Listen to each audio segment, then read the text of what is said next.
Right now, switch your family to T-Mobile and get 4 lines for $25 a line with AutoPay and 5G access included on America's largest 5G network. So don't wait. Get unlimited and nationwide 5G access for the whole family for just $25 a line. Visit a T-Mobile store or T-Mobile.com today.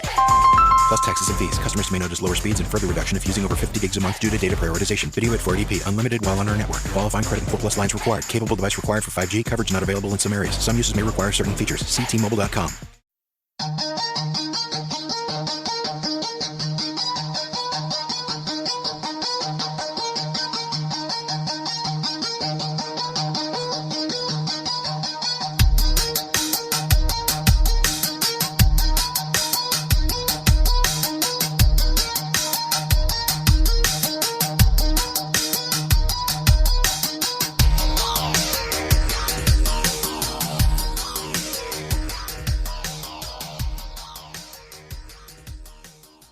What's going on, guys? Thanks for hitting that download button and checking out the debut episode of Toys and Tech of the Trade, your one-stop shop for toys, tech, and talk with some assembly required.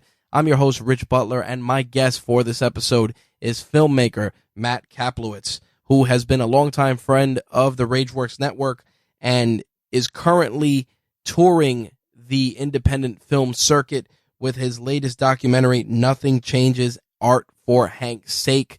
Right now, as of this recording, the show is on its 10th film festival and has also secured the award for Best Documentary at the Queen's World Film Festival.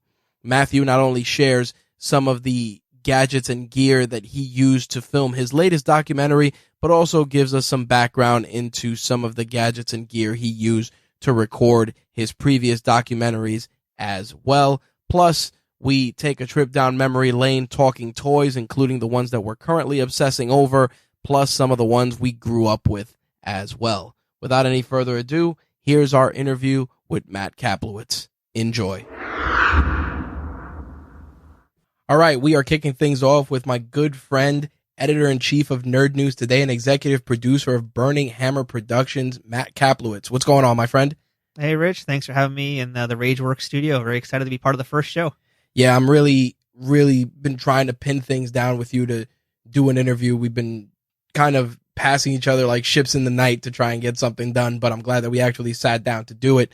I've had the pleasure of knowing Matt quite a long time from various circles, both in the MMA industry, in the gaming and toy sector, and just being in the business in general. And over the years, we've connected and worked on some projects.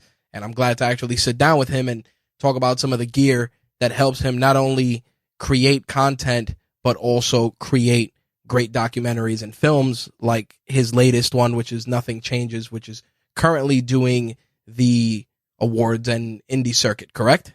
Yeah, right now it's in the midst of the Film Fest circuit. So far to date, we've done 2 events. We had our first showing in Film Fest 52 in Connecticut, and then that was followed by the Queen's World Film Festival, which was actually not that long ago. And that was held at the Museum of the Moving Image, right next to Kaufman Astoria Studios. And we had a sold-out crowd for that one, which was really great. We had a nearly sold-out crowd for the first one, but at the Queen's World Film Fest, that was totally packed house. And we ended up getting a nomination, I got a nomination, I guess I should say, for Best Director in a documentary.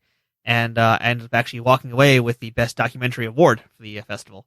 So that's pretty cool. And we do have some other festivals coming up. But yeah, we'll talk about that stuff later, I'm sure.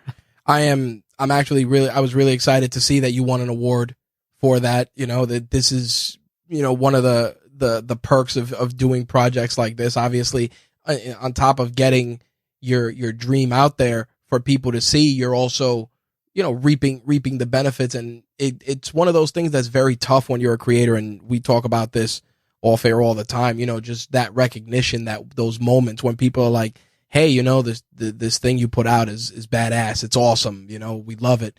And you doing the circuit now with the documentary and hearing that you're doing sold out screenings is tremendous, man. It's a big shock to me. I mean, the last time I've had anything, I've had a few other things out there, but it's never been sold out. We've had sometimes good houses. We've had sometimes very poor houses. I had one film fest a few years ago I did with another movie where we had one person in the audience, and that's because I stole that person from another theater and talked him into coming into mine. So it's pretty nice to actually be selling out this thing, and I don't really quite know what's different. Maybe it's just the topic is different. Maybe it's a little bit more approachable to people now, but it's cool. This is actually resonating so much with people. The topic itself, the movie, and it seems to be doing pretty well. And I'm hoping that, again, it's early on. We're still waiting to hear back from a lot of film festivals. I think I'm still waiting to hear back from about like 50 more, and that'll be probably until like early October at this point. That'll be like the last one I hear back from. So basically, it'll be a year of film fest, and hopefully we get into a lot more. Hopefully there's more awards, but that's what matters, really, just getting this thing seen, having people be aware of it, be aware of the project, be aware of my uncle who's the star of this thing, and just getting it out there. Well, one of the things, I'm glad you brought up that the subject of the documentary was your uncle. It was very close to home for you. You put an amazing amount of effort into this, and I wanted to kind of get into that process because obviously filming in general comes very easy when you've been doing it for so long like you have, but when family's involved, I'm sure it has a different set of challenges and issues on its own. What were some of those challenges that you went through in creating your latest project? Yeah, so you guys know, the movie's about my uncle Hank Vergona, and he is 88 years old as of now. 88. We started filming when he was 80. Oh, I guess probably 85 or 86, but it was like the cusp when he's about to get 86. And he is a painter who has a studio in Union Square. He's had it since 1960, and he commutes from his home in Woodhaven to Union Square, which is, as he's gotten older, a much more difficult kind of task to do. And the biggest thing with getting my uncle on board was honestly just letting him know that this wasn't going to eat up every minute of his time. When I first pitched this idea to him about 2 years ago, he was really just not taking it seriously in any way whatsoever. He wasn't really too keen on it. After a few months of wearing him down, we finally talked a little bit more seriously about it. And I went into his studio, and he gave me a piece of paper that he had written down a bunch of names on it. He's like, you see all these names? These are all the people who said they were going to do a video about me or do a documentary about me. They all filmed here, or they all did this and that. Nothing came of it. They wasted my time. I'm 86. I don't know when I'm going to go, but I can't be wasting my time on these things, and I got to make art. Because to him, it's like the biggest thing every day is making art. Even right now, he's been going through some medical stuff, and his biggest thing is not that he's in pain or he's feeling lousy, just that he wants to get back to making art. So the real big obstacle was, number one, just getting him on board and convincing him. That's a whole other long story. And then once we actually got him on board, then it was a matter of like getting him comfortable on camera. Because again, it is family, and having to open up to a family member about a lot of stuff that most people don't know about him, even family members. It's a pretty big deal. For him, I think more so his neighbors in the art studio are more family to him than myself and my actual blood relatives are. Right. Because he spends so much more time with them. They know him a lot better, and they're artists, so they can kind of get him better. So it's just a matter of getting him comfortable talking about this stuff, and also just to, I guess, kind of make him be himself on camera, because he's a guy that's been doing this for a long time, and he wants to kind of cement a legacy, which he already has. I mean, he's a guy who has work in the Metropolitan Museum of Art. He's got stuff in the Smithsonian. He's got things all over in pretty well-known galleries, but not many people know who he is. So right. A big part of this is just locking down his legacy and his importance, and in filming originally, a lot of times he'd start like going on and starting to talk all these lofty, pretentious things, and that's not who he is. So it was a matter of just kind of wearing it down and getting him comfortable enough to actually be himself on camera. Yeah, I think that's probably one of the things that I'm sure posed some of the biggest challenges, because you're trying to be a director, but you're also trying to also be a family member at the same time, and I'm sure that line got blurred often when you had to be like, hey, can we redo this shot?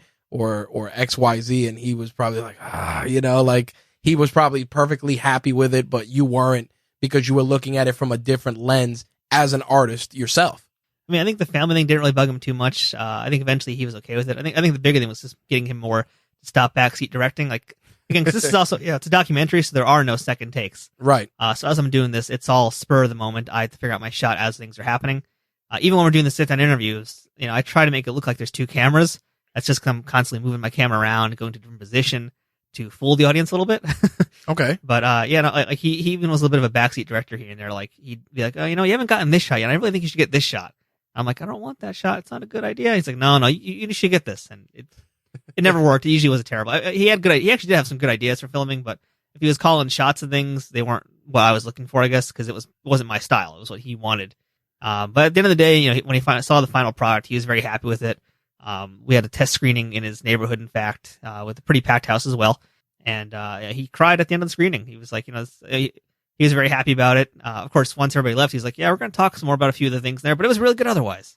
So that was a good start, at least. Well, that's a step in the right direction. Now, going back to what you were talking about, in terms of filming technique and doing a one take, so to speak, for the documentary, just walk us through that. Then, how did you set the tone initially to film this documentary? I know some people like to storyboard, or they like to sketch out, or they like to write some sort of an outline. Talk me through your process a little bit. Yeah, with documentaries, at least the way I do my documentaries, I really like it to be veritas, to be what's happening in the moment, and to be spontaneous. So there's really very little planning. It's generally like I can choose a scenario. So in some cases, I have some control. Like, for example, if I say we're going to do a sit-down interview in a studio, that's easy. And in the case of this entire movie, it's all natural lighting as well. There's not a single artificial light unless someone turns on a light bulb. Wow. It's all pretty much, especially because my uncle, he's on the 11th floor of this building he's in, and he has this great bay window, so he gets all this natural light that comes flooding in, especially at 3 o'clock. That's like the golden hour in his studio. That's when he turns himself on, he says. And it's like amazing lighting. And all the people I interview that were in the studio as well, same thing. Natural lighting if possible, or if not, whatever lighting they use in their studio. It's just about capturing who they actually are. So in that case, it's kind of just about making them feel natural and making them feel at home to showcase their environment. But otherwise, it's very much just you're making decisions as you go. So I think a good example is we did some filming on the subway, because one of the things my uncle likes to do is draw people on the subway. That's been a big part of his art for decades. And so I went with him on the subway. I keep saying we, because I'm like in this mindset of the company, of course, of my company, but the company's just me. So, yeah, we got onto the subway with him, and it's rush hour. He's going home. So now it's a matter of how do I film this guy drawing, showing the environment, showing him drawing, showing what's all these things around him that are happening. And still making it look artistic and good, while also balancing myself while trying to stand up on a subway and film somebody with a DSLR. So it's just, you have to kind of look around, be observant, use your surroundings. It's a lot of dynamic thinking. It's a lot of problem solving as you go. Some documentary people will make mood boards, but you can't really storyboard unless you're going to like set up a certain shot, which we, it's kind of like there's a word for it. It's a little bit of specialty footage. For example, like if, let's say I wanted to have my uncle painting looking very dramatic in slow-mo, like that would be something we'd set up. But with my uncle, again, no second takes. You can't really tell him when to paint or whatever to do. So it's all just going, watching him, observing him, seeing where I can put my camera without getting in his way, and finding the artistic shots that work and look good for a viewer at home. Okay. Now, just to backtrack a bit, you're filming on the subway. How did that work? I mean, for those of you who are New Yorkers and know the New York City subway system, it's packed. There's a lot of jostling. There's a lot of things you have to deal with. How did you approach that then? Because, again, you're on there with a DSLR, and, you're at the mercy of everything at that point. You can't account for, spontaneity is a big thing at that point, because you might have the guy that wants to break dance on the train, or, all the crazy stuff. You know how it is. Yeah, we were lucky we didn't have any breakdancers that day. Good. Yeah. It's just one of those things where it's like we have to just kind of look, be aware of what's going on. Again, it's just decision making as you go and hoping you get the right shot. In this case, I had to pack very light because I'm shooting on a DSLR, and normally I'd have a tripod, or I'd have a monopod, I'd have my mic on it or something. Maybe I'd even have him mic'd up, which in one case we did a film in Union Square Park one day, and he was mic'd up. Nice. With a lav mic, but in this case we had to make it really natural. Because again, he had to transfer like 1 or 2 times as well, so I don't want to have all this junk in the way. And the big part of it was just being incognito and trying to blend in as much as I could, also, so that this way people wouldn't be aware I was doing something. I think that was actually probably the bigger thing to me, was just hiding, I guess, in some ways. Right. Because let's say someone sees me filming, they're going to be suddenly self-aware. They're going to want to maybe pose or start being obnoxious to me or him or whatever. So it was more just kind of like moving around constantly. Just constantly looking. That's really the best thing I could say about it. It was just constantly looking and trying to find shots. I would change lenses here and there as well, which was also really hard to do on a moving subway. Of course. But yeah, there's one shot I really like, in fact, where he's sitting down, and he's got a guy next to him as well. So he's like by the subway door, and I'm actually shooting through the railing on the seats. So it's creating this like really interesting pattern of lines going in different directions. And Hank's face is basically in the middle of where these lines intersect. So it's just really cool. It just naturally worked out that way to look really cool. So that's really just what it is. It's just problem solving, looking around, being aware. Now, you said you filmed in Union Square. I'm sure, golden hour lighting was crucial for that. And again, Union Square, very lively, very, very interesting. And there's always just a variety of different characters there amongst all the people and tourists. So, tell me a little bit about filming for that day. Well, Union Square wasn't really that bad, actually. Like that was funny because again, he was actually mic'd up that day. I had the tripod that day as well because I was like, I wanted this to be a little bit more steady. Right. For whatever reason, I guess just because it's New York, people left me alone. I don't know. Okay. But if you want to talk guerrilla filmmaking, I mean, I snuck a camera into the hospital for one of the days because he was hospitalized a few times during the shoot, and I decided to visit him one day and film him there, see what that was like. And as most people know, filming in a hospital is pretty much entirely illegal. Absolutely. And I got away with it. Don't tell anybody, folks. No, too late now. They can't stop it at this point. I mean, filming on the subway is also technically illegal in some ways. There's actually rules about that too. If you're going to be a guerrilla filmmaker, by the way, people should know that for certain things, permits are required.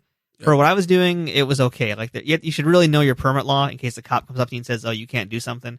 Because in the case of documentaries, for example, there's like a certain amount of equipment you're allowed to have before you have to get a permit or things like that. Or again, certain things just off limits, and it depends who's around. One day I was actually in Union Square and I was filming at the subway station, which I've done in other stations around just to get B-roll to have. Right. And so I was shooting one of the spots and I get stopped by an undercover police officer. And that was I was like, I never had that happen before, but they basically said like, you can't film this. So you got to be really careful. Now, I'm glad you brought that up. It's very important for people that are, recording documentaries of their own, getting into filmmaking. Or even just short narrative films too. You should be aware of that stuff too. Where do people get that sort of information to find out like permit law and stuff like that? Like in your case, obviously being a filmmaker for so long, you know the tricks of the trade, but somebody coming in that was interested in doing that, or filming in their local neighborhood, where would they get that info? Your local state government will have that info because it differs in every single state. Okay. So most states that have this kind of thing, there's like going to be some kind of thing for filming or whatever. So for example, New York has one. I couldn't tell you this off the top of my head, but there's a department specifically for filming, and that's for all types of filming, all types of budgets. And then I'll tell you what's allowed, what's not allowed. Typically, the minute you have a lot of equipment and there's wires in the ground, that's when you're going to need to have a permit.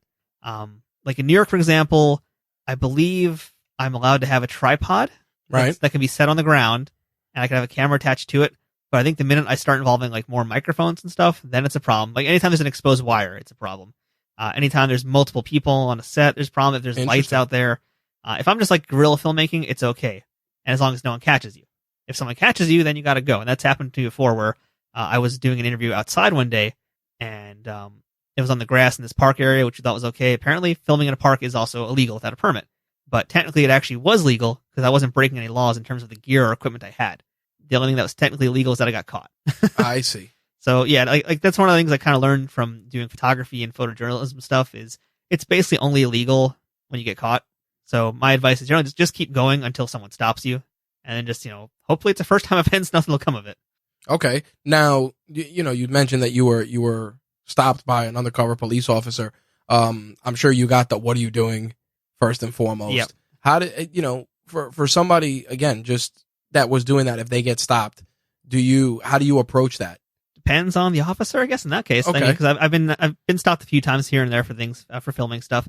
Depending on how much equipment you have is a big part of this too. Because if you're walking around with, if it's just you alone taking photography or taking video, you can probably talk yourself out of a situation. If it's multiple people, you're gonna have a harder time. I see. Especially if you're doing a narrative film where you have actors now, or you have a sound person. Like then you're definitely breaking the law, and you should really figure out what you're doing and either figure out another location entirely, or get yourself the permit, which can be expensive, but again, depends on what you're doing. And if you are a production with actual money, then yeah, you should get the permit. Because in general, if you are working within your state government to film things, there's actually perks as well. Because then if you are a film with a budget or whatever you're doing with an actual budget, a lot of times they have like tax credits, tax breaks, there's incentives. You can get discounts and things for you and your crew around the city. Businesses will be more friendly to you and give you certain discounts as well. So there's definite perks. But if you're just like myself filming alone, in the case of when I was stopped by the undercover police officer, I just told her I was taking photos because I just have my DSLR, which is one of the reasons I like to shoot with my DSLR is because it's really incognito. It's easier to hide than a camcorder. Right. So I can just say, I was just taking a photo, no big deal. And that's all that comes out of it. Same thing again, like the other time I was filming outside in the park doing an interview, it was just like, we're just recording something for family.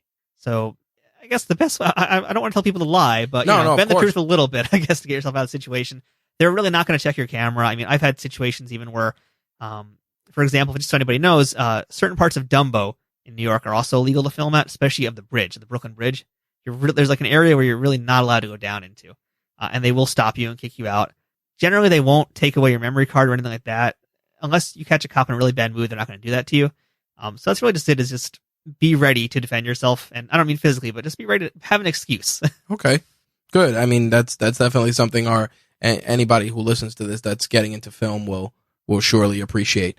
You know, you mentioned you're primarily filming with a DSLR. Why the DSLR? What is that something you consciously decided to do versus a regular conventional camera, or do you appreciate the simplicity of just being able to have different lenses at your disposal? Or so I'm using a Panasonic GH2. That's what I've been using. I actually just upgraded to a GH4 very recently, and I'm going to start using that on other projects now.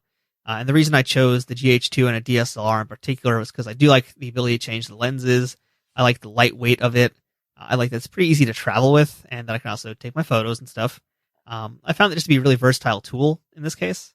And again, when you're doing guerrilla shooting, it helps to be able to hide it. With a camcorder, especially a higher-end camcorder, you can't hide it as well. If I get caught, again, I can just say I'm taking a photo, not a big deal. Right. So that's one of the big reasons. I just generally like the lenses. I like the look of it. I found it just to be very good for what I need. And again, in particular, the GH2, the Panasonic series, all very good cameras. And that's why I'm still sticking in that same family with the Panasonic GH4 now. And hopefully one day I'll get a 5 too, and that drops in price. But there you go. That's how it goes when you're a low-budget filmmaker too. I found that the best thing about it is I can basically spend half the price of a really nice camcorder and have the ability to make it look just as good because I can swap out the lenses. Okay. Now, what are your go-to lenses? Are you a prime? Do you prefer the prime lens, or do you alternate between that and say a kit lens? Do you like to have a zoom lens as well? Like, how do you do it? Are you leveraging more so, you know, your own distance, like getting closer using your feet versus relying on the lens? A little bit of everything, I think. A lot of times it's just what the situation calls for. So in the case of Nothing Changes, that was a little bit more of an intimate movie. So I used mostly primes for that one. And I couldn't tell you the exact size, but most of the shooting was the equivalent for a non... I'm using, it's a mirrorless 4/3. So this is the standard for if it was just an actual DSLR. A 50mm equivalent. Right. A prime, which was usually my general go-to. Nice and wide. I can get a good look. Nice depth of field. But I also had a really, really nice portrait lens that I guess was closer to like a 90mm maybe. Okay. And that just, the depth of field, that's amazing. It just looks really smooth and gorgeous and great detail. So those were generally the two lenses I used the most. If there was a scene where there was more than one person in the room or in a room, probably still use the prime in most cases. But if I wanted to make it look like there's more than one camera, I'd have a zoom lens, which was usually like I think it was like an 18 to 34mm, I want to say. And that was just good because again, I can zoom in, I can zoom out. And a big part of it is fooling the audience to make them think I have more than one person filming in there. So Gotcha. Being able to change how it looks every time is very helpful for that effect. Okay. Now, in terms of audio, I mean, I've known Matt for quite some time, and he's done some other documentaries I checked out. And how does your audio situation work? I know some people like to have in-camera audio or external recording devices, and then sync and post. And this is like my big tip for people, I think, and a lot of video people argue with this as well, but I believe you should have two sources of audio all the time. So I have my shotgun mic on my camera if I'm doing something in the environment, and then there's always a backup that's going to go to something else in most cases. If I'm just doing like basically two people in a room, whatever, I'll just use the shotgun. If I can have somebody holding a boom mic, that's of course preferred, but if you're just by yourself, you got to make do what you have, and that's going to just be a shotgun mic. But if I'm doing sit-down interviews, I'll have the shotgun mic on the camera, and then I'll also have the subject wearing a lavalier mic, and that'll be attached or connected to a recording device, which is, I think I have a Zoom H4n or something like that. And the reason being is that what happens if you're filming and you get some bad audio on your camera? You don't know about it until it's too late. You've just lost that entire shoot. You've lost that entire interview, whatever you're doing. So it's always good to have a second audio source just as a backup. And I've had that happen before where I've had something, I've shot it. I've done an interview, for example, and the lav mic gets a little fuzzy because let's say it was on a weird frequency, something got in the way and messed it up. That's now worthless to me. But I have the backup audio. I could still work with that. It's not optimal, but it's still something, and I haven't lost my day entirely. Gotcha. That's good to know. I mean, I've filmed stuff with just one audio source, and knock on wood, I've been lucky. in that regard. We talk about gear all the time and technique, so it's always good to get a little bit of insight into that just for myself. And a lot of people argue that, you should just have one source. It's not a big deal. I know a lot of guys that use camcorders that will only have one source of audio, and they'll just plug it right into the camera. If you want to take the risk, go ahead. In some cases, it's fine. I think if you're doing something a bit more high profile, you're going to want to have the backup, especially for sit-down interviews and those kinds of things, just to be super duper safe. Would you recommend, if somebody wanted a secondary audio source, to use like their phone, for instance? If you have to, do it. I mean, okay. If you're a guerrilla filmmaker like I am, you got to use what you have. I haven't used my phone yet. Not a bad idea though. I'm gonna try it sometime and see how it actually works. Yeah, I only asked because from firsthand experience, I used my phone once, and I had an instance where audio was a little loud because it was in a convention center. So the phone actually captured the person's audio substantially better, and then we were able to just cut that up and make that the source for the audio for that video. So that's definitely good to know. Yeah, I imagine that's probably really good if you're like doing an interview with a person where maybe you're on camera with them. If you're doing like something where you're off camera, it might be a little bit harder to like hide the phone somewhere. But that's definitely a good thing. I'm going to try it sometime. I'm going to steal that from you, Rich. Yeah, it comes in handy. I tell you that much. Let's talk editing. A lot of people, they always say that editing ends up being sometimes the most difficult part. Filming is the easy part. Editing is the most difficult because a lot of people, I mean, I'm guilty of it also. You don't know all those nuances, where to cut, how to transition correctly. And obviously there's tutorials, there's books, there's a million things.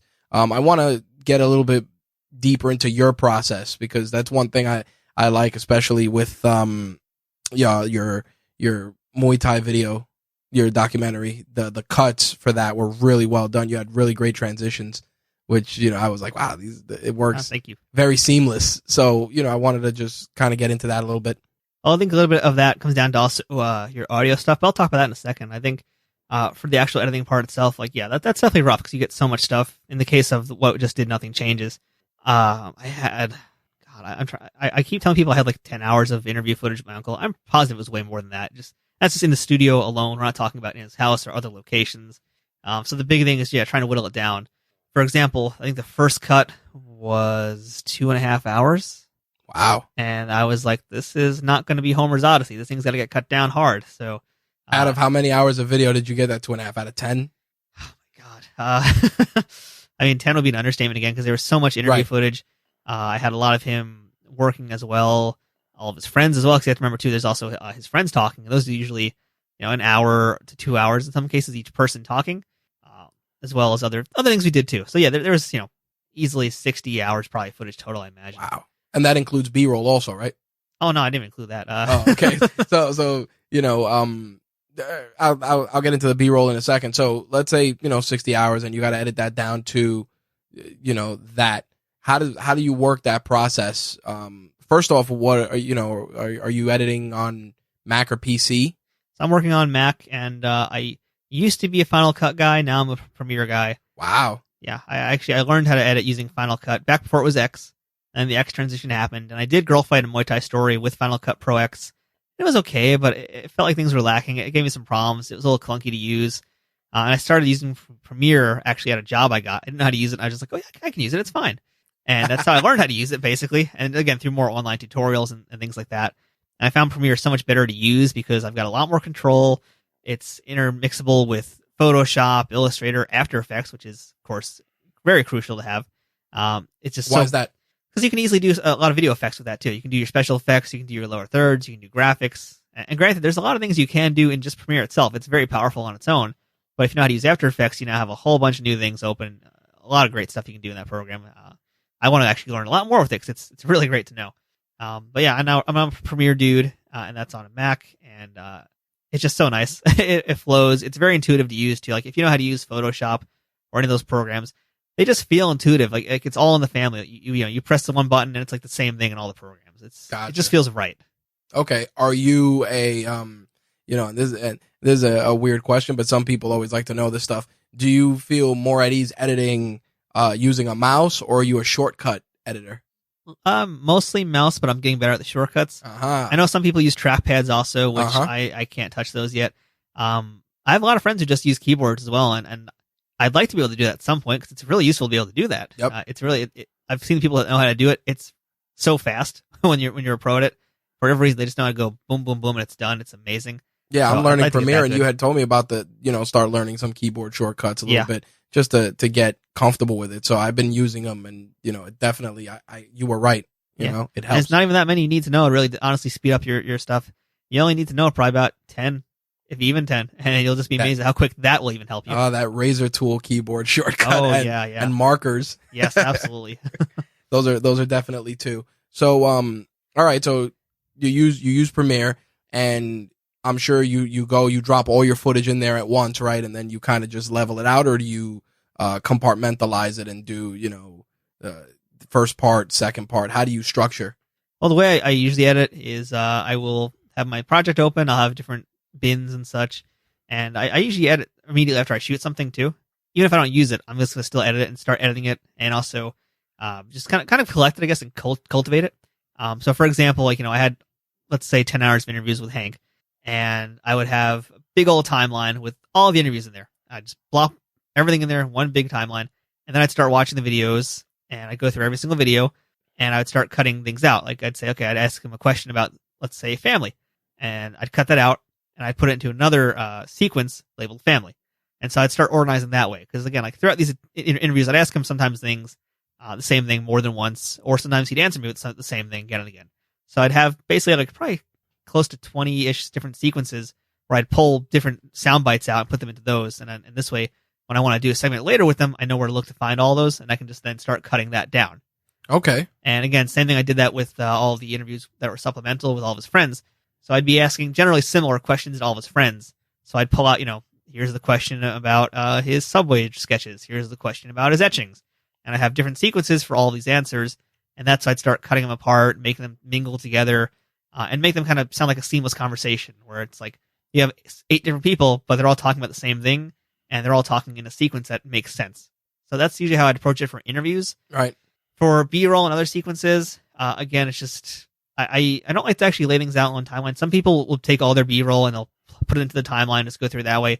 I don't really do that for some reason. I kind of just go into it with the small thumbnails in Premiere and just look at it on the second screen.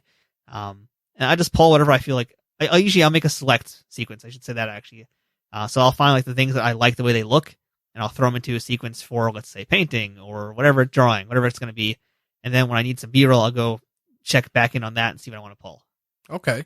Now, walking us through that process, are you also doing your audio editing within Premiere, or are you using like Adobe Audition and then using that to clean it up and then putting it back in there?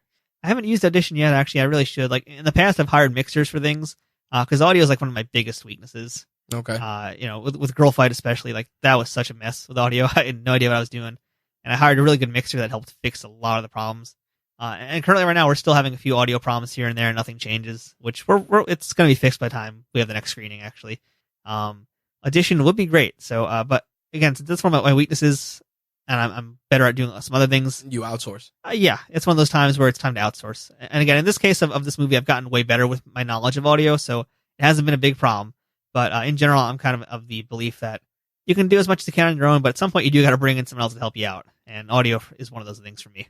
How do you select or go through the process of vetting someone to do your audio editing? Do you go by word of mouth? Do you work in any sort of forums, go through that way, vet people that way? How does that work? In the past, I've usually start by asking people who they know, and that's been a good starting point. But again, when you're a guerrilla filmmaker with budget of zero, it's unfortunate you can't really hire necessarily the best guys. You got to take some chances, take some risks. In the case of what I did with Girl Fight and Muay Thai Story, I think I'd found somebody on one of those freelancing sites. I put a bid out, saw some samples, whatever, talked prices, and just basically tried to find a person that, not necessarily was the cheapest, because you don't want to always go with the cheapest. I found someone that was a fair price, but who I would think would actually get the project and really be excited about it, to be willing to work at a lower price in this case. And also just someone who had, like, I guess, experiences that I thought were pertinent to what I was doing. So in the case of Girl Fight, it was someone who maybe knew a little bit of fight audio, or just who knew how to clean up really messy situations with audio, because that was a big thing. Especially in that movie, because we'd have scenes where it's super crowded, and I'm trying to film someone's audio of them cornering a fighter. And if you've ever been to a fight or even watched a fight on TV, you know how loud audiences can get, and you're trying to film 2 people in a room full of valves. Isolation for that was really good. That was not easy. Yeah, I it's funny because it's funny you mentioned that, because seeing that and knowing you personally now, when I watch like MMA fights or things like that, and I see them do the corner audio, I say to myself, man, even in that context, it's not like the camera, the filmmaker is directly in the cage to get it, or if they are, it's you got to get in there, you get 30 seconds, and you got to get out, and for it to be so clear, especially for live broadcasts. I have definitely an appreciation for the work you put in Girl Fight a Muay Thai Story for that. And that wasn't even the good quality equipment either. Again, that was just a shotgun mic and me getting as close as I could without getting in their way. And then just having a good post mixer. In the case of let's say the UFC, like they have some high tech stuff. They got the good stuff because they know it's an important sound to get. In the case of the UFC, I think all of their cornermen are mic'd up as well now. And I think it's the same with boxing now too. But I know with the UFC for sure, like most of their guys have wireless mics, and anytime they're in the corner as well, I think they have a boom mic overhead as well. But generally, you're usually hearing the coach's audio, and they're mic'd up with really good lav mics. That's why it just sounds usually so crystal clear. When otherwise, it should sound like nothing. Right. That's good to know. Nice little peek behind the curtain with that. So, we've gone through the process, the editing. Now, in terms of preparation for distribution, how's your process? What are some things you go through for preparation? Well, at this point, with Girl Fight, that was self-distributed, so that was getting on Amazon, Amazon Prime. How long does a process like that take, using Amazon as the example usually? Amazon is actually pretty quick. Okay. Amazon was not too bad. You basically just have to meet certain criteria for them to get on there. And that's generally like having a certain movie format, having the certain photo specs, whatever. They pretty much all these places, they let you know what they need. And it's up to you now to get that stuff done, which is never anything out of the ordinary. Amazon, for example, requires subtitles. Okay. Whereas some other ones don't. But generally, like Amazon does, Netflix, Hulu all require subtitles. So you have to get those made as well. With Netflix and Hulu, for example, I'm not on those yet at this point. I'm hoping that Nothing Changes will get a deal with them. I went through distributor initially because in most cases, if you don't have an agent or a manager, you're kind of on your own. Right. So you can get services like distributor to help you get your things sold. I had a real nightmare with distributor, unfortunately. So it's tough for me to actually recommend them. Right. Like distributor says that it'll take them 2 months or maybe at most 3 months to get your stuff either accepted or rejected. I waited 13 months. Wow. And it took 9 months to get I think the rejection from I think it was Hulu, and then I waited another 13, and I never actually got the rejection. I was just tired of waiting, and they kept telling me, "Oh, we'll have an answer this month. They'll have an answer this month," and I just kept getting pushed back. They eventually admitted that they just didn't bother with me, really. Wonderful. In a very polite way, basically. They were like, "Oh no, you got lost in the mix or whatever." Oh, but again, with those kinds of services, you pay in advance, and that's how they work, because you're basically paying. And that's how most of these firms will work. If you're a movie with a larger budget, you'll hire a firm to take care of this stuff for you. So they'll usually handle things like marketing, PR, and working to get you distribution. So distributor is kind of like a more, and sites like it, like I think Quiver is one of those as well, which I'm going to probably try next time. You pay them a flat rate typically, and they will try to get you the deal. And either they get a cut of it as well once it happens, or it's just a flat rate, whatever it's going to be. So it's you just kind of hope for the best if you don't have an actual team behind you. If you're like a movie with a real budget, like you should totally look into getting proper representation. And I'm hoping, again, that's what's going to happen here. And that's why film festivals are also still kind of important. There's like kind of a debate now in the film community of whether or not film fests are really important to getting a movie seen and getting it recognized and getting it eventually sold and distributed. And I think it actually is. And the reason I say that is because I won an award with Girl Fight for editing and something. And once you win an award, people start emailing you. Right. So, and that's how they find you. They're like, oh, this guy won an award. Maybe his stuff will be worth getting picked up eventually. So that's how I end up getting some random emails from people, not like Distributor, but in a similar vein as Distributor, where they want to distribute your stuff. Right. Where you pay them up front and they'll take care of it. And there are plenty of those out there. They're not scammers. It's just that's kind of just how the business works. You pay to play. Right. So, yeah. Now, with Amazon and Hulu and Netflix just coming to the forefront and helping people get their content out, do you feel that for filmmakers, not that the challenges are more prevalent, but do you feel that it's easier to navigate the waters with services like Amazon versus the conventional way of trying to get your film seen? I mean, nowadays you don't even need to have Amazon. If you don't get any distribution from a service, you can always put it on Vimeo and still charge people to see your movie that way and make some money through that. There's all sorts of alternatives now, but in terms of like Amazon and Netflix and Hulu, it's It's great, but with documentaries, for example, and I guess even with narratives, it's such a narrow field. Like most of these places are looking for a certain thing. And if you don't really fit that criteria, you're probably not getting in. Gotcha. Like a few years ago, Netflix and Hulu were, I felt, a lot broader for their topics. Like you can go on Hulu and find a lot of documentaries about artists, for example. Right. Nowadays, not so much. Amazon Prime, yes, because that's more of a self, starter kind of thing. You can basically go on there, sign up, submit, and as long as you meet the specs, you're in. But with Netflix and Hulu, you have to kind of get approved for what they're looking for at that time. So in that case, right now you look at what Netflix has in documentaries. It's basically things about drugs, travel, or celebrities for the most part. Yeah, there's a lot of niches. Food is another one. Food is big on Netflix. Food documentaries. That's what's funny if you actually look at it. Most of those docs on food they're not even documentaries. They're just shows, right? That they're passing off as documentaries. Right. It is a documentary style show, but it's not a documentary film.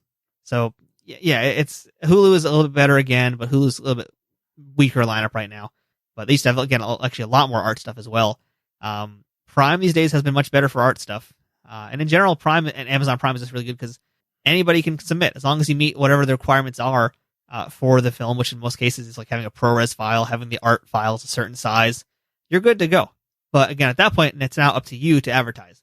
So once you're on Netflix and Hulu, it's very easy to have someone spot your work. There's, X amount of stuff every month that gets added or removed from Netflix and Hulu and right. more sites. So you can just look through it and scroll through and you'll find, the 50 things that they have there. With Amazon, you have so many more things. It's a free-for-all. So you could have, 20, 30 art documentaries that you've never seen. There's all sorts of new stuff there, but it's up to you to now, as the filmmaker, to promote it.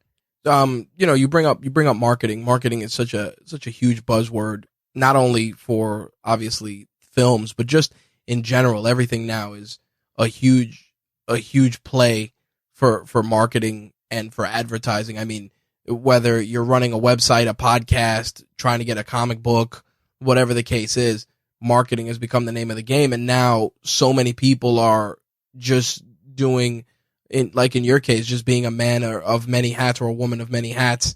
How do you handle the marketing aspects? And, what are some of the challenges in regards to that for especially for films? I mean, for me personally, I'm not really that super duper connected on the social media stuff. That's really the big thing is getting the following. So they say Twitter, obviously Instagram, Facebook, those are really good ways to get things going. You have to kind of be interacting all the time. The tool I've been using the most, and this is very slow, but I think it's actually probably one of the best things you can do, is an email list, having a mailing list. And the reason being is with Twitter, Instagram, Facebook, whatever, if you lose your account or something happens on those sites, you've lost your outreach. Absolutely. If you have a mailing list, that's permanent. You always have that email. I dropped the ball with the mailing list, and it was funny when I'm on your mailing list, and I said to myself, it's so much easier to be aware of what's going on, just because you get an email. I get an email from you once a week, updating on the project, and then I'm just aware because it's one of those things. Email, you look at it, it's there. Social also, you run the risk of you're at the risk of the algorithm, and before you know it, it's like, hey, 4 people read this, or tomorrow 60 people read this. Oh, why didn't 60 people read the previous one? Yeah, that's the thing. Like Facebook, for example, my fan page there, it's pretty small right now because not much really happened with it. But I have much more reach with my mailing list. Like I use MailChimp. There's a lot of services that you can get for free, and MailChimp is one of those that you can use for free or for pay. But even the free one, it's still very, very good. You get to see a lot of statistics and analytics. So I know you get 2,000 emails on that one. I believe something like that. Yeah. So with that, I can basically see how many people are actually opening it. I can see what they're clicking. I can see how many friends they're sending it out to. And it's great because there's no algorithm. It's just as long as they're aware it's coming in the mail, they know it's there. And if they don't get it, I tell them, hey, is this going to your spam? They find it. They get it out of spam. Now they're going to see it. So with Facebook's algorithms especially, it's just like no one sees the stuff I'm posting. It's like I'm lucky if 4 people see a thing I'm posting. Yep, you got to pay to play in the Facebook space. Like and Facebook isn't worth it, to be honest. It's really not, because the way I'm kind of working it is as the term is a sales funnel. So I'm trying to basically generate the sale, and that sale it takes a while to trickle down. So with the mailing list, I'm getting a lot more success because it's a lot more interactive. People always will check their email. They're not going to really ignore it as much because there's no algorithms. Right. And I can really directly communicate with more than 140 characters with a person too. Yes. For example, on Twitter, it's cool. I can send things out, but it's still pretty limiting to what I can say. In an email, I can say as much as I want to say. I can put all the links in there. I can have all the sales I want to get or direct people wherever I want them to go to. So like, let's say, for example, right now, my big thing is selling tickets to film festivals because I want to pack the house. And I could basically send that link out multiple times a week. I know people are seeing it. I know people are clicking it. And that mailing list has been growing because people will send it to their friends. They'll say, hey, you want to come see this movie with me in a few weeks? Yeah, all right. And then they come. Or better yet, because that mailing list has a subscribe button on the bottom of it, they'll subscribe to the mailing list. And I've had some success with that. If I go to film festivals, of course, I'm collecting cards and they're getting added to the list. Right. Or I'm bringing out a piece of paper and saying, hey, sign up on the list. That's worked too. So it's always been growing. I haven't really lost that many people either. And if some people don't open it, it's still not a big deal because the percentage of people opening it versus not opening it as compared to Facebook seeing versus not seeing on that site, it's like monumental how big the difference is. Like, Gotcha. I know for a fact, like generally, I'd say probably like a third of my list is definitely opening the emails. That's, again, way better than what Facebook's doing. Nice.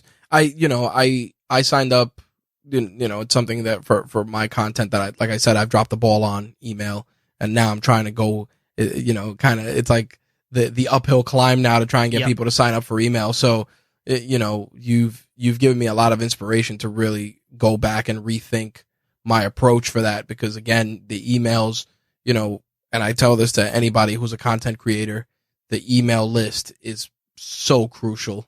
People, there was a point where an email was the big driver, everybody was leveraging email and then social came into the play and everybody leveraged social. I've had success with social media for a variety of reasons, but again, you got to figure out the way to work the system. And then you got to, with Facebook, their data is so granular and you can go so deep that, you can target something to, Midwest 35 to 40-year-old women and, that only like to watch Ellen and Family Guy, like that's how insane it is. And it's good, but to your point, you gotta pay to play to get that message out there. And sometimes it's, for struggling filmmaker, that's not the name of the game.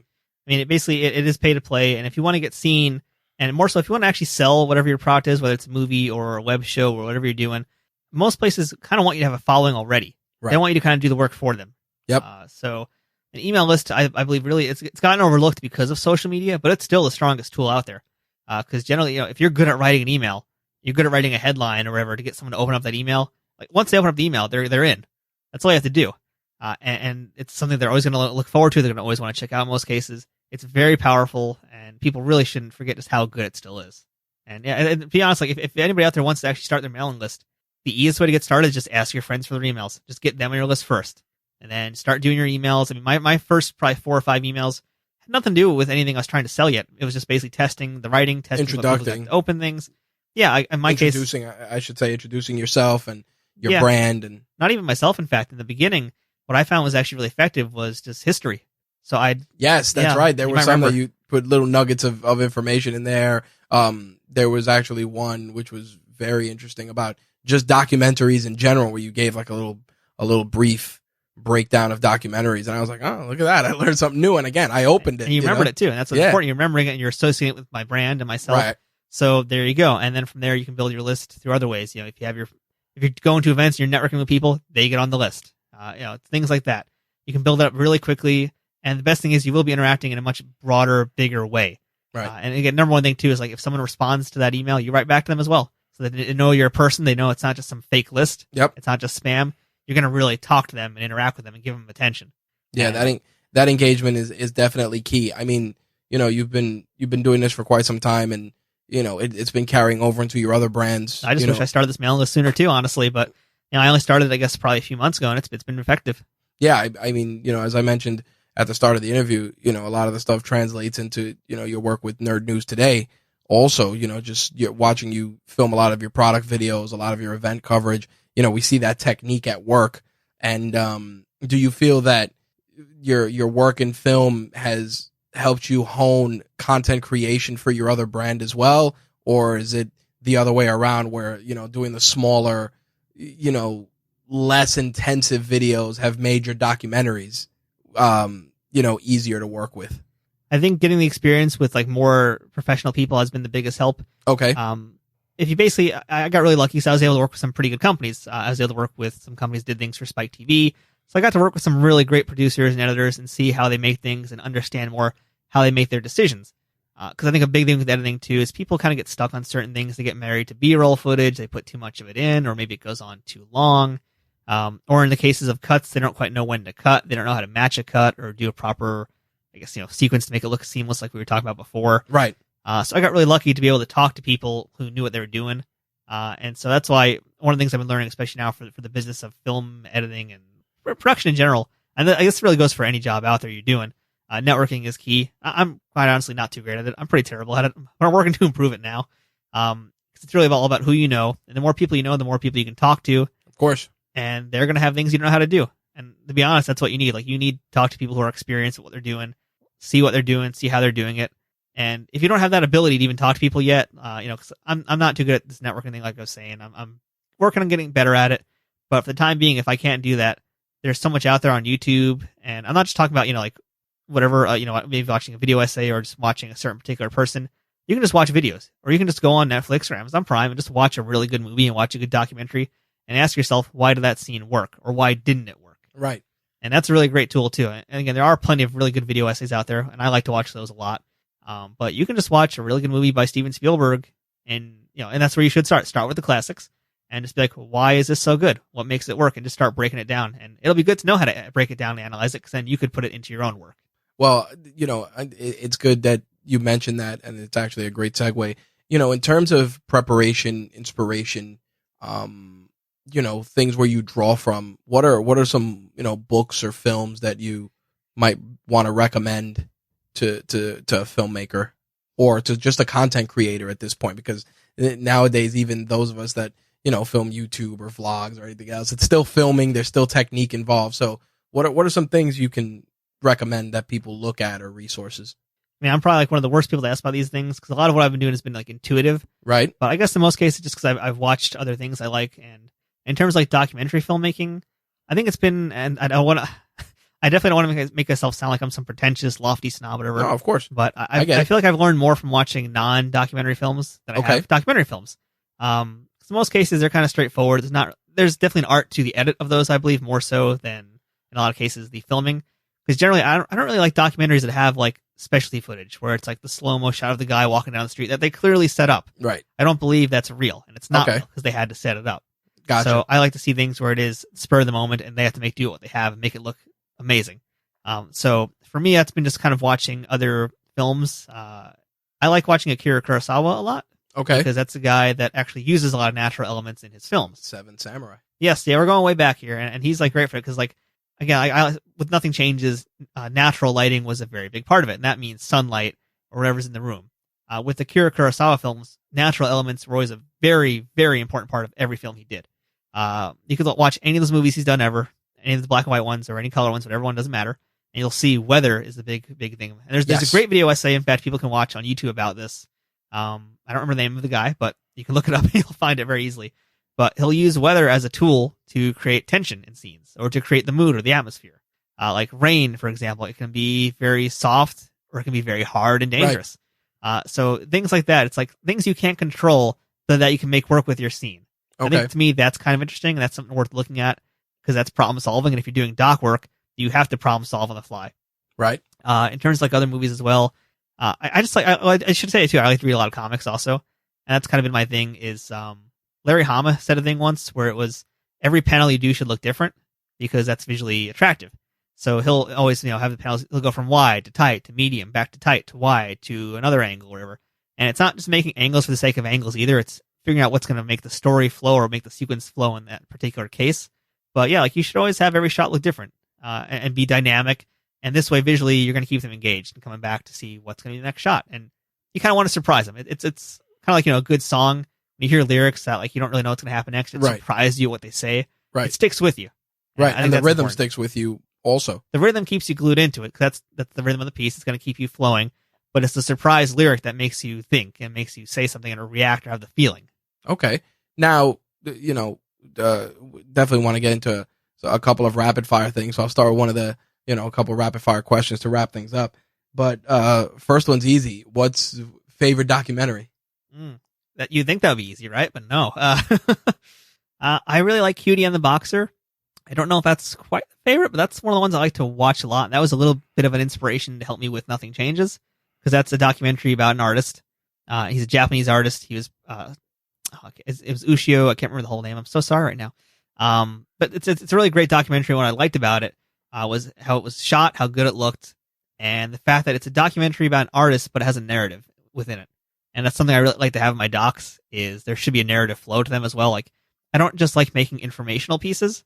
And like one of the next projects I'm working on will be a little bit more informational, but I still want it to have a narrative flow so that there's characters. You want to tell a story. Yeah, there's some kind of meaning to the story, and there's some kind of now, I guess, meaning to the history and the information we're giving you guys. So, Cutie and the Boxer is a real favorite.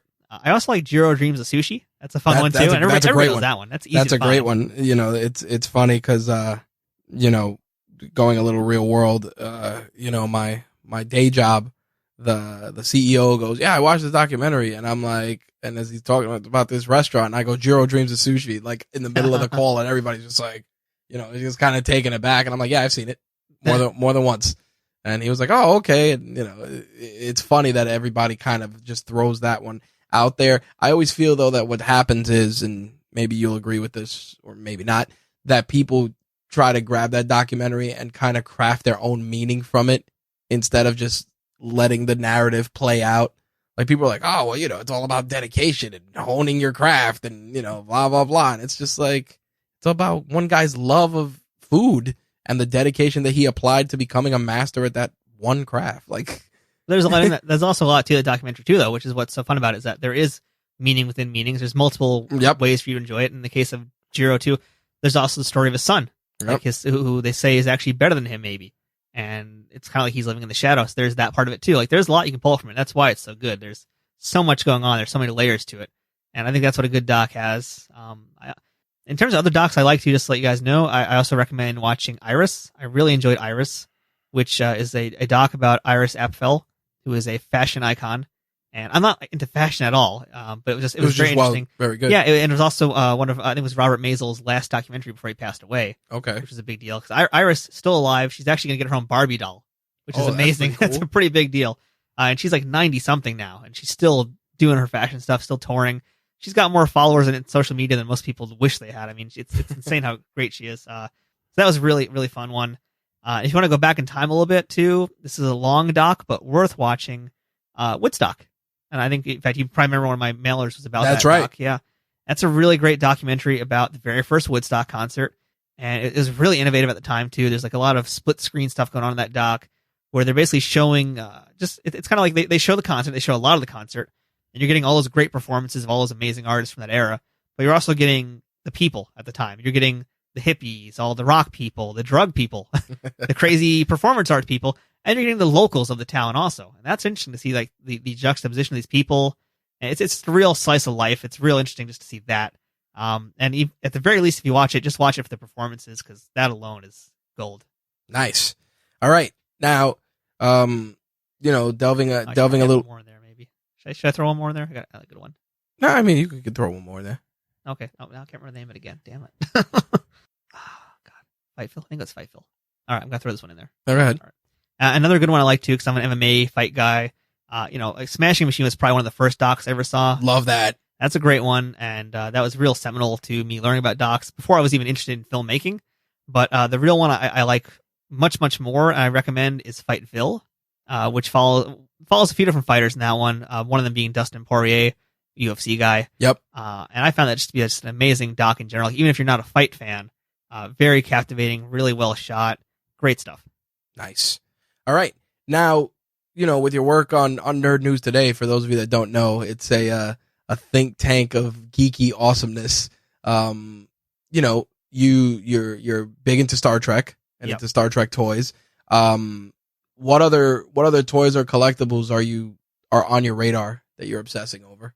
Yeah, well, Star Trek right now is the big thing. So we have our Trek Back Tuesday series, and some big stuff's going to be happening on that soon. But we won't say about that yet. It's going to be a surprise. But nice. I'm also pretty big on a lot of the wrestling figures. Okay. So a lot of the WWE figures from Mattel, especially they have this new line, which is kind of in the vein of the Hasbro figures. You remember those from when we were growing up in the 80s and 90s? That's right. So those are really, really great. I love those figures.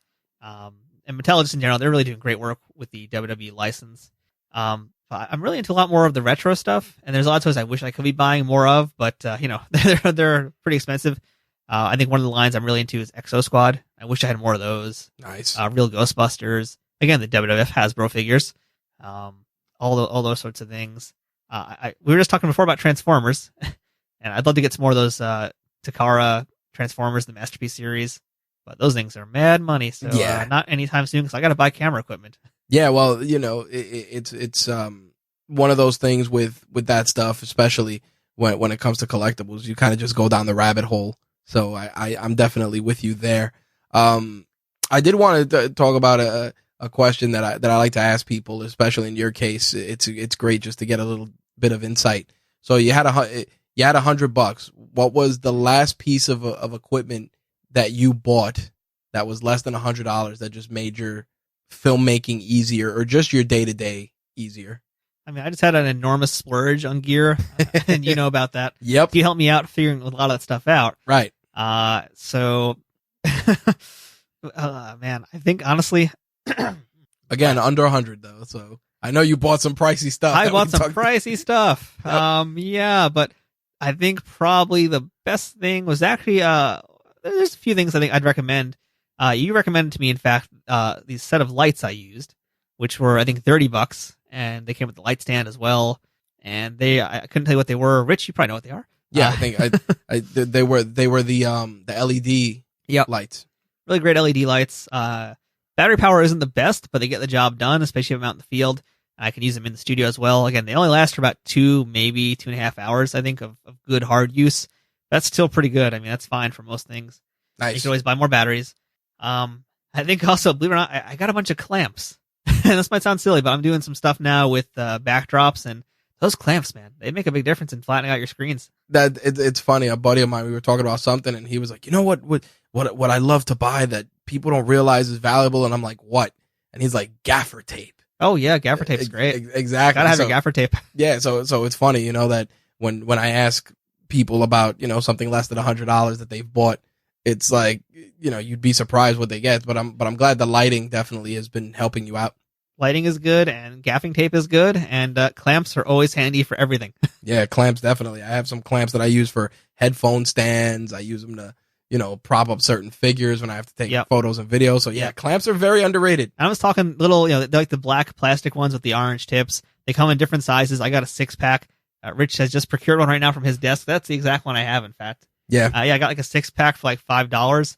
And that thing's great to put on like a C stand or whatever you're going to use it with. They're just always handy to have. You never know when you're going to need it. I usually like to ask people about websites they visit on the daily. I did want to ask, as a filmmaker, how do you feel about IMDb, for instance? Do you feel it's valuable? Do you feel that it's become too inundated with giving people just useless tidbits of information and not just being a repository for their work? I think it's how you use IMDb, because there is the IMDb Pro, which you have to pay to get in there. Yep. If you use that, you got some access now. That's probably worth it if you're looking to do stuff, make some moves, meet some people, talk to people. Yeah, I've used that before. The pro version. Yep. It's definitely a completely different experience. Yeah, that's what makes it worth it. Otherwise, IMDb, it's a great resource for checking credits. I guess. That's it. That's about it. But yeah, it's always weird. I always look at that. I look at IMDb and Rotten Tomatoes. Everybody all of a sudden is big on Rotten Tomatoes. It's like Rotten Tomatoes has been around forever. Yeah. All of a sudden now it's a big feather in your cap if you're certified fresh, etc. But I figured I'd ask you as a filmmaker, just because filmmakers and creators view stuff like that very differently. Like I know content creators that hate YouTube but know it's a necessary evil to get their work out and wish that somebody else would come along and do something else. So I mean, personally, I don't really care much about meta ratings and that kind of thing. If I like a movie, I'm going to like it. If I don't, someone's not going to change my opinion on it, really. Of course. I still like to look at RogerEbert.com, and I like the Leonard Maltin's website as well, and I listen to his podcast. I used to buy Leonard Maltin's book. Yeah, I was just going to say the books. If you were you're an 80s kid if you had a Leonard Maltin book. Yeah. Hell yeah. I used to borrow from the library and just read and go through and find some of my favorite movies and read about it. Like, that was a thing. And then when I got older and I was in high school, I remember I took a film class in high school, and the teacher had like a Leonard Maltin book, and I'm like, and it made the class fun. So it's good. It's good to hear that referenced. And he has a very good podcast also, which I really recommend. Nice. I didn't know that. Good to know. Yeah, good podcast. I think I spend more time honestly. You're talking about websites and stuff. There's not really a lot I look at these days because a lot of the information I ingest happens via On Facebook social. and social. I'm telling so you. I kind of float around. A lot of the sites I used to like are gone now, for whatever reason. Just they went away, and it's sad. But I probably spend more time now prowling YouTube. Okay. And also, You're not alone. I've realized I've been watching a lot more YouTube lately, just to learn stuff, to go back to what we were talking about earlier, to learn how to use, Premiere and stuff like that. A lot of great teachers, a lot of great stuff. Conversations you and I have, I'll be like, hey, check out this video for this thing. And, YouTube has become insane for that. And it's not always that I'm like watching one particular person. Like usually it's like put in a topic and I try to find things like I've been lately trying to learn more about green screening. So I will put that in, I'll find a video I like, and then there's 20 more videos to watch now all of a sudden. Yep, the YouTube rabbit hole. Yeah, and I'd say I spend a lot of time listening to podcasts. I mentioned Leonard Maltin. I really like his podcast a lot. Who else is on your list?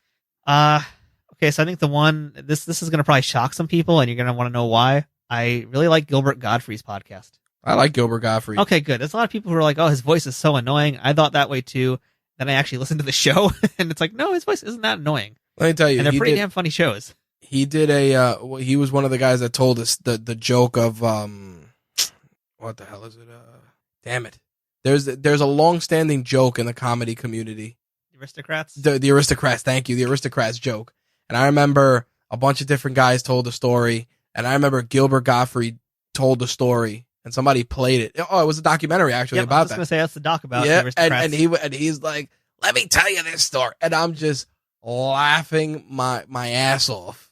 Because, the voice that he has, and, especially growing up 80s, 90s, he voiced Iago the Parrot in Aladdin. So a lot of times I'm watching the documentary, and it's one that I always end up watching quite a bit whenever it's on or if it's available for streaming. And I just see him telling the story or telling the joke, and I see the parrot telling the joke. So, it just adds to the comedy. And we should add, if you don't know out there what the Aristocrats joke is, look it up if you're 18 or older. Yes. We're not going to repeat that on No. But the funny thing about the Aristocrats joke is that you can change it any way you want. So, it can go really, really clean or really, really crass, but most times the crass ones are the craziest ones. Yeah, so look it up if you dare. And also in terms of podcasts, not to sound snobby, I occasionally check out the New Yorker Radio Hour. I used to like it a little bit more, but it's not quite as good as it used to be, in my opinion, right now, but that's just me. I also really like LeVar Burton has a podcast series called LeVar Burton Reads. Okay. And that's one of my favorites as well now. It's basically, if you liked Reading Rainbow, if you grew up watching Reading Rainbow, this is now Reading Rainbow for adults. Nice. And it's great because he basically, like, every episode is him reading a short story. And it could be any topic, too. Like, he's read things by Neil Gaiman. He's read things sci-fi, Murakami, all sorts of different people. And it's just great. It's like a really good thing to listen to on a ride home or just whatever you're doing. Because people should be reading more anyway. It's really important to be reading. Of course. And if you can't read, you can at least listen to someone read for you. There you go. And who doesn't want to hear LeVar Burton? All right. Last one on the subject of reading. You talked about comic books earlier. Any comics, graphic novels on your radar that you're reading? There's actually, I want to know what this is about. Dr. Ruth. You know who Dr. Ruth is, right? Of course, Dr. Ruth Westheimer. Yes, she has a graphic novel coming out. And I'm really interested in seeing what that's all about. Wow. Yeah. Hell, I'm curious now. Yeah, I want to know what to do with that. She's going to be at, there's an event at the end of April, Jewish Comic-Con in Brooklyn. And I'm pretty sure I'm going to be going to that. And Dr. Ruth's going to be there to talk about the book. And I just want to know what this thing is about. I mean, I guess it's like an autobiographical. Oh, I'd love to see you interview her. Oh, well, hopefully that'll happen. We're trying to make that happen. Awesome. I met her once before and just as a fan, and she was really, really nice. And I've heard good things about her. Yeah, she seems very pleasant. Yeah. Beyond that, I'm really big into Usagi Yojimbo. Yes. And, awesome. So Dark Horse just essentially relaunched Usagi. Yes, they did. So now, I mean, it's never been a bad time to jump into Usagi Yojimbo because it's not that hard to pick up just from any point. But they basically have relaunched with a new #1, so you can just dive in right now. Now is actually a great time to go ahead and dive into it. Aside from that, I really like the IDW Ghostbusters comics. Those are really good. Those are amazing. Like that's the true sequel to Ghostbusters. And also from IDW, I was really big on their G.I. Joe vs. Transformers comics. They did an amazing job with those. I love those. That's kind of like reinvigorated my interest in G.I. Joe toys and Transformers toys again. Also, it's not for everybody, but for me, I love the look of it. Tom Scioli, I love his artwork. This got me interested in his artwork as well. I think had I seen his other stuff, I would have just been like, oh, he's just trying to be a Kirby knockoff. But seeing what he did with the Transformers and G.I. Joe comic. That really solidified him for me. I also really like, in terms of graphic novels, I can recommend The Fifth Beetle, written by That's great. Vivek Tiwari. Yep. That's I really met good. him when he first launched that. He's a Yep. super nice guy, super talented. Yeah, I got to interview him at Comic-Con 2 years ago. And yeah, really great dude. And that book too is well illustrated, well written, just top notch all around. I really like that one. If you're a fan of the Beatles, you want to get this because it's about the Beatles. It's about their manager. That's right. And he has a very interesting story, and this graphic novel is really cool. There's going to be a TV series based off of it also they're producing. That's right. That's really cool. Trying to think of what else. There's a lot of comics I want to read, but I can't pick up as much. I used to be picking up Squirrel Girl monthly, but I had to stop because monthlies get to be a little pricey. Absolutely. These days they're way too pricey, in my opinion, but I'm an old man. No, it's all right. I had a comic book folder for quite some time, and every week it'd be $70. I'm like, I can't do this every week. So definitely some good titles there that I will share with our folks. You've given us an amazing insight into the filmmaking process, the gear you use, the tech and the toys that you obsess over. Where can people find you, keep up with all the work, and know about future projects? So you guys can check out Burning Hammer Productions on Facebook, which I believe is just facebook.com/Burning Hammer Productions. If that's too long of a thing for you to type in, we're also on Twitter and Instagram at Burning Hammer NY. That's the best way to see what's up with film festivals and all that stuff. And if you want to get on the mailing list too, because that information is always different from what I put actually on the website, just send me a message on any of those platforms and I will get you onto that. And that's probably the best way. And again, you can also check out Amazon Prime if you want to see my last work. There's actually 2 on Amazon Prime right now. There's Girl Fight and a Muay Thai Story, which we were talking about. And I also have Concrete and Crash Pads, which is about the New York City stunt acting community. And that's a docu-short, which some of you guys might find interesting if you want to learn more about what goes on behind the scenes in the stunt acting world, as well as to see how a stunt film gets made. Nice. And also, of course, Nerd News Today, which is on YouTube, Instagram, nerdnewstoday.com. Yep. Check out the Nerd News Today YouTube page and just give us a sub. We're going to be doing a lot more stuff. We typically have 2 videos a week. That might be changing very soon to a lot more than 2 a week. We'll see how things go. We actually went on a little bit of a hiatus after Toy Fair to kind of regroup and work on some things, and we're about to start picking up business again. And oh man, we got a whole bunch of new video series, some new talent as well have joined us. So if you're a fan of wrestling figures, you might want to come check out the site because that's about to get started. All sorts of things. So yeah, please do subscribe if you like anything nerdy. We got it ready for you. All right. So with that is going to wrap up our Toys and Tech of the Trade with Matt Kaplowitz. Matt, thank you for taking the time to speak with us and share the toys and tech that help you enjoy your trade. Well, thank you so much, Rich. It was an honor to be on the first show, and I want to hear about your toys next time. You got it. All right, that wraps up our interview with Matt Kaplowitz. There will be links in the show notes for this episode for the documentaries that Matt has worked on, as well as how you can check out Nothing Changes, Art for Hank's Sake. We'll try and include some links for that as well. Plus, of course, you will see links for some of the gadgets and gear that Matt shared and the toys that we discussed. Now, those links, just as a disclaimer, are going to more than likely be affiliate links. Of course, nothing, you clicking those links does nothing except it allows us to make a small commission from what you purchase and allows us to purchase better equipment and make improvements to the studio to allow us to get better listeners and more content for you, the listener. So feel free to use those links to purchase any of the items that were discussed in this episode.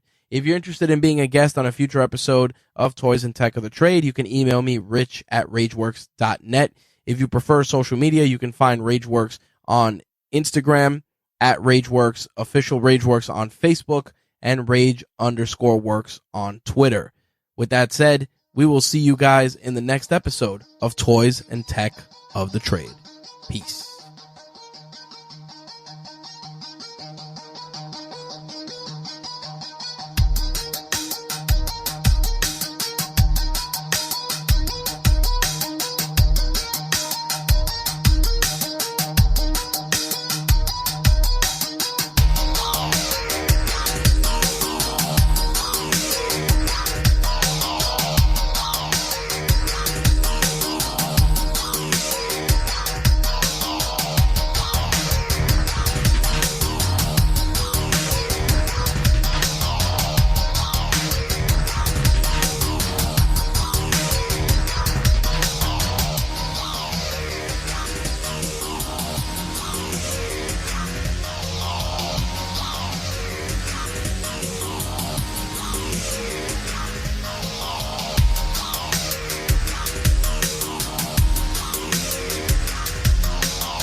Right now, switch your family to T-Mobile and get 4 lines for $25 a line with AutoPay and 5G access included on America's largest 5G network.